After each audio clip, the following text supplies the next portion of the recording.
This movie is a classic, and I decided to review the Premiere Collection version today. This is the 2 disc version with a ton of special features. On the side of the case it says Collector's Edition 15.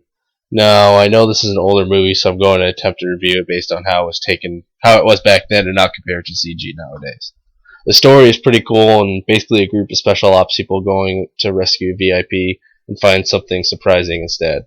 It's a pretty decent story which has twists and surprises along the journey.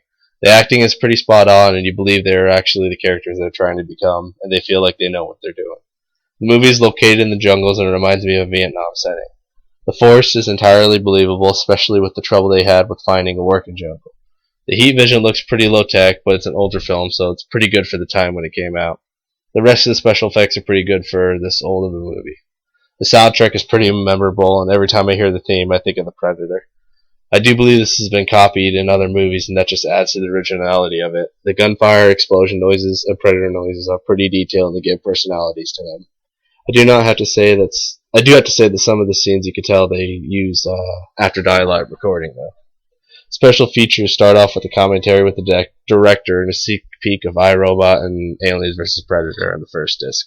The second disc includes a multitude of special features, which is a nice since most movies have little to none, or it's really crappy special features. Overall, this is a pretty decent film that has a lot of famous lines that came from it, and you can tell that a lot of movies try to copy from this formula.